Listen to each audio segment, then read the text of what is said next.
Welcome to Straight from the CPA's Mouth, your connection to the HESI CPA Knowledge Center, Alberta CPAs, and business professionals.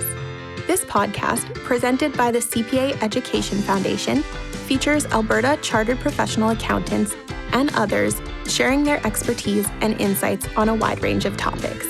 Tune in regularly for eye-opening looks on leadership, business, education, and many issues of the day, straight from the CPA's mouth.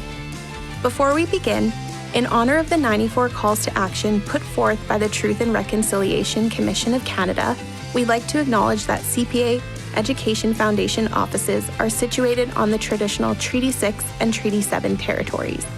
The Foundation acknowledges that we reside on traditional and ancestral territories of many Indigenous, First Nations, Métis, and Inuit peoples. Their histories and culture influence our community to this day. The CPA Education Foundation is committed to helping build a province where Indigenous peoples and their voices and experiences are heard, valued, respected, and celebrated. Hello and welcome back. My name is Kevin Spila from the CPA Education Foundation, and I'll be your host for this episode of Straight from the CPA's Mouth. Tourism is more than an industry. It's a key economic driver that crosses multiple industries. In 2019, Alberta's tourism industry accounted for 68,000 jobs and contributed $6.5 billion to the province's GDP. As large as that number sounds, Alberta's tourism industry was already struggling with an economic downturn when the COVID-19 pandemic hit, forcing many business closures and thousands of job losses. Fortunately, as designated essential services, Alberta hotels remained open. According to the Alberta Hotel and Lodging Association, in the first month of the pandemic, approximately 60% of hotel rooms in Alberta were closed and 90% of staff were temporarily laid off.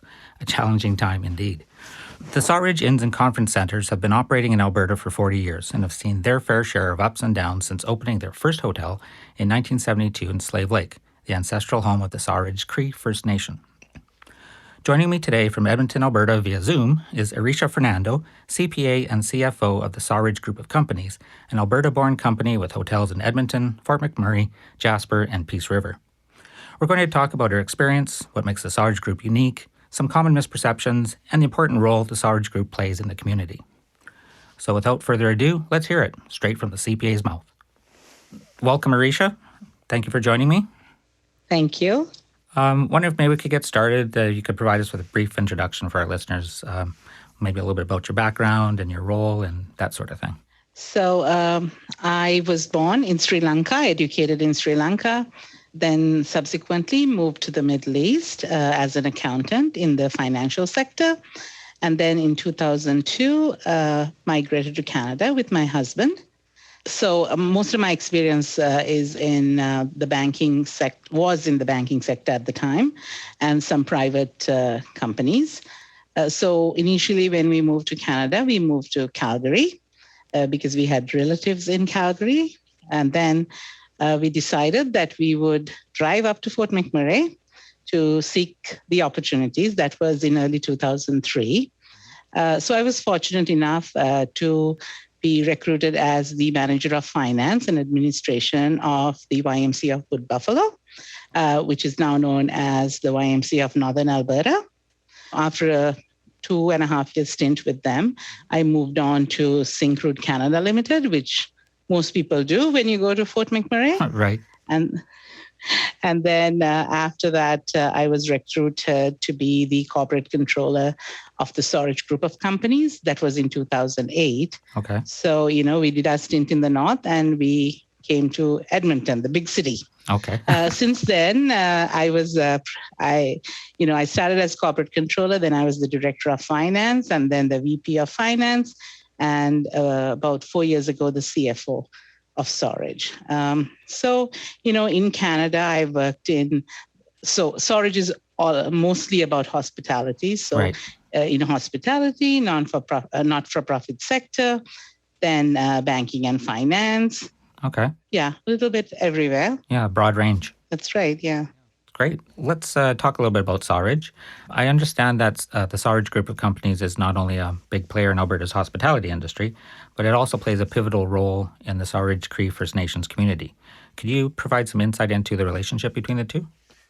Yes. So the Sawridge Group of Companies is owned by the Sawridge Cree First Nation. Mm-hmm. So our ownership structure is a little bit,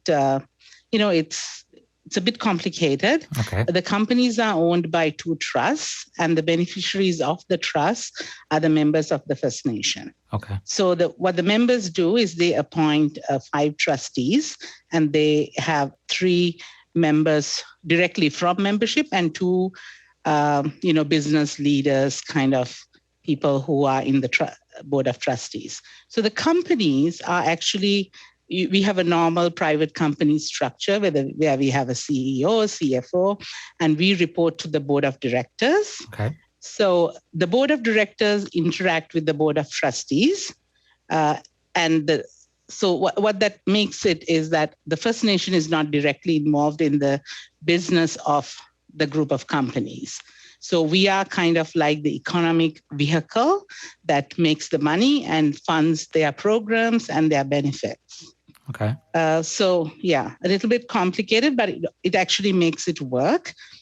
So in terms of strategy, what we do is, as a group, the board of directors and the management, we come up with the strategies, and then we go to the trustees who approve them, and on we go with business. So what would you like people to know about the Sawridge Group of Companies? So the Sawridge Group of Companies is, even though we are involved with the First Nation, we are actually a private group of companies. All the tax rules and things like that apply to us. So what we do is we generate the funds to fund the programs of the Sawridge First Nation. We are a diverse group of people. Our workforce is, we have all kinds, like First Nations, temporary foreign workers, and all those things. And our main goal is to create opportunities for the future generations, and then work towards the prosperity of our owners. Okay, and your mission basically says that it's important for the company to also be able to give back to the community. Can you talk a little bit about why that is and how Sawridge provides that support? So we are in different communities in Alberta. So we are in Slave Lake, where the First Nation is. We are in Fort McMurray. We are in Peace River. We are in Jasper. We are in Edmonton. So mainly in Slave Lake, we have a truck stop, restaurant kind of operation, and we provide a lot of employment to the First Nations people there. And then, in places like Fort McMurray, for example, when the Fort McMurray wildfires happened, we were the people who housed the firefighters. We were open 24 hours. We were the only hotel actually that did that. So we are right in there with the communities in Peace River. We are always involved in the community activities that they have. And, if they are Indigenous kind of activities, we are more involved because of our owners. We give a lot back to the communities. So you mentioned you've been with Sawridge since 2008. So obviously you've seen a lot. And obviously, too, the COVID-19 pandemic has had an impact. But prior to that, what were some of the biggest challenges that you saw? So the biggest challenge in any business in Alberta, that we are closely linked to the oil and gas industry. So is hospitality. I mean, our occupancy rates really reflect how the oil prices go up and down. If we have a slump, our hotels don't do well. If the oil prices are doing great, then we do well. So that's one of the challenges, to keep things constant and stable. Then also we have, in the hospitality industry, you need a lot of labor. So labor supply has always been an issue for us. So which results in bringing in temporary foreign workers. So when the government kind of changes its policies, it affects us when we can't bring in people. So I think the main things is the cyclical nature of the business, and also, and especially the labor supply. Like, for example, now we struggle a lot to hire people to the front lines. But what we have done is we need to provide a stable income stream to the First Nation. So what we have done is we have kind of diversified into other sectors. So we have significant investments now in the senior sector, where we are involved in quite a few senior projects. So we look for opportunities to kind of get away from that economic challenges that we face. Right. What kind of senior projects do you mean? We work with a company called Connecting Care. So we've invested into 5 or 6, projects that they have. We used to be a 50% owner of Points West Living in Slave Lake, which was a senior facility, assisted care facility. So, we are into that sector a little bit more now. Yeah. Okay. You'd mentioned that the labor market is always an issue for you. How has COVID-19 affected your operations, and what impact has the pandemic had on the company's role in the community? Well, it has had a huge impact, especially in the hospitality industry. We had to close our hotels, some of our hotels, for an extended period of time. The one in Edmonton was closed for over a month. We've had to lay off our employees. We have, in our Peace River Hotel, we have a gambling, like a VLT operation. So that has not been functional with all the restrictions and things like that. That, and now that we are opening up, it's kind of hard to actually attract people back to these jobs. Some people prefer to stay home and, benefit from the subsidies that are given to them directly. So it's challenging right now in the industry and as a hotel. Yeah, that would be for sure. You had mentioned previously when you and I had chatted before we did this recording that it's a priority for you to kind of help break barriers, so to speak, the various perceptions and stereotypes in the profession. Would you mind elaborating on that a little bit? Yeah. Well, that's one of my greatest passions, to be open and to look outside of stereotypes and perceptions. Personally, when I moved to Canada as a designated accountant from the UK, it was really hard for me to find work in the accounting field. So most people asked for experience to be in a managerial level, like Canadian experience, which I didn't have. But I was really lucky that the first CEO that hired me looked outside the box and was willing to give me an opportunity. And, we both won. It was a successful relationship. So we both won. And so I think that has taught me to kind of look outside the box. When we hire, we look at a diverse range of people, and we try to give opportunities to those, we feel that may be overlooked and things like that. So I think in my, one of the best things I've done is actually kind of mentored people into their roles. Like, for example, we have a corporate controller right now who is actually a member of the First Nation. So the things that he's got the designation, so he has the technical skills and everything. But, more importantly, what I help him to do is to kind of accept who he is. He doesn't have to be the suited, accountant that he needs to be, feel comfortable with who he is, to be proud of his heritage, show off his colorful tattoos, so all that stuff. So I think we have certain perceptions which kind of creates barriers, and then and that kind of prevents us from giving these bright young people opportunities, and it also creates insecurities for them. So I'm very much about not looking at the norms and the things like that. I'm quite happy to step beyond and give people the opportunity. Yeah, that's great. How would you say things have changed, or have they? Like, have you noticed any changes in terms of diversity and inclusion in the profession since you started working in Alberta? Well, I think there is more and more acceptance in Alberta. Sometimes probably primarily because at some point in this economic cycle, we went through periods of labor shortage and things like that. So that forces you to look at diversity and different people. But I think, I don't really see a lot of change, but I like what the Education Foundation does, the mentorship program does, and things like that through the CPA. That opens our eyes to different things.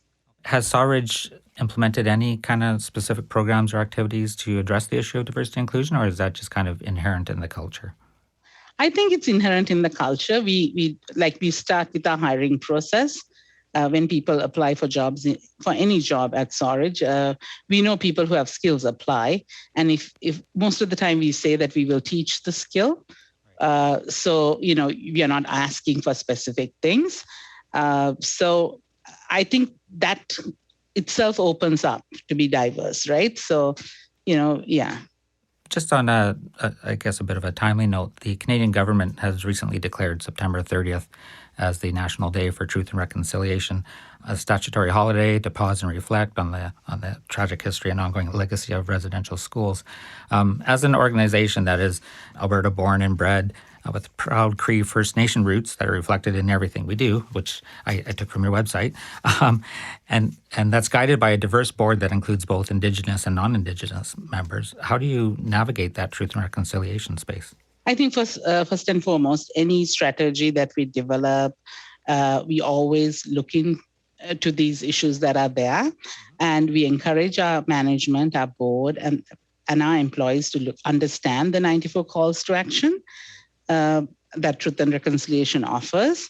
And we also encourage our Indigenous members to share their stories, and we always consult with them when something comes up. For example, we are a Indigenous kind of company.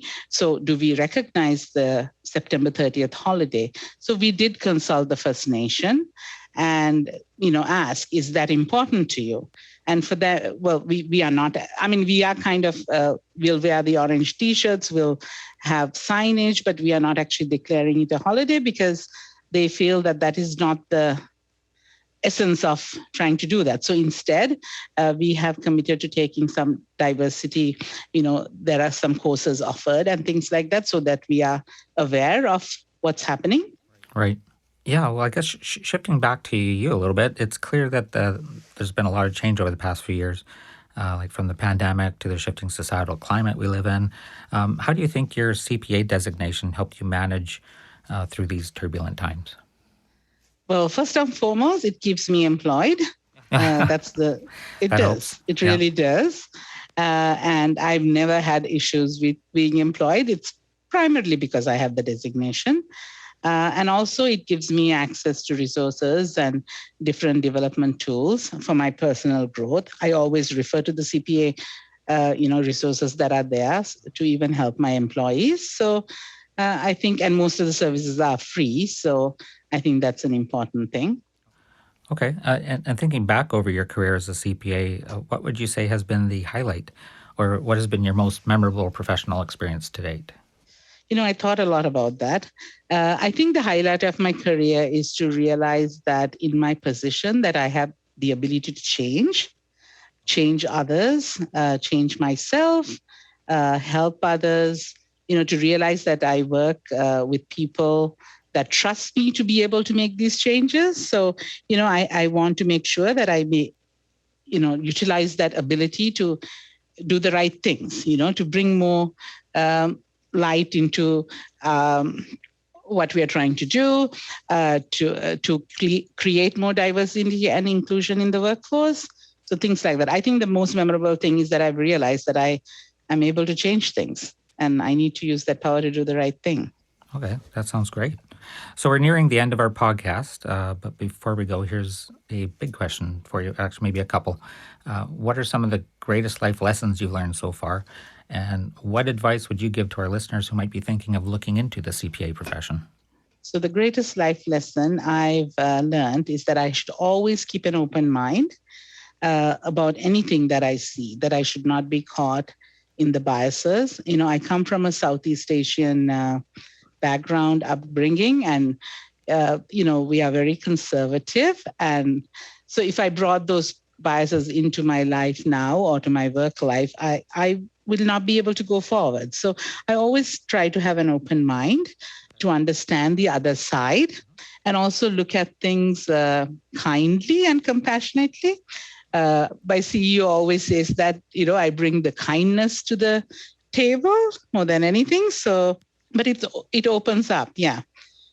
And what advice would you give our listeners who might be thinking of looking into being a CPA? I think, at the beginning, when you take CPA, it's most about numbers and how to interpret them. And, some people who don't like numbers may not look at it, but I think you should, because once you look once you get through those numbers period, it's more about, how you become a strategist, how to mentor people, how you become an influencer, a motivator. So there's a lot more to the designation than just the numbers. I mean, that's the base, but there's a lot more you can do. So I think that's what and you should explore that. Right. There's a lot more than meets the eye. That's right. Absolutely. That's awesome. Well, thank you, Eresha, for joining me and sharing your story. We really appreciate you taking the time. Thank you. Thank you for tuning in to Straight from the CPA's Mouth. This episode featured Eresha Fernando CPA and CFO of the Sawridge Group of Companies. Don't forget to subscribe to the Straight from the CPA's Mouth mailing list, and if you like what you're hearing, have ideas for future episodes, or have any feedback you'd like to share, email us at knowledgecenter@cpaalberta.ca or leave us a comment on social media. And finally, if you're interested in learning more about the Heshi CPA Knowledge Center, you can learn more at cpaalberta.ca/foundation. Thanks for listening. Thank you for listening to today's episode.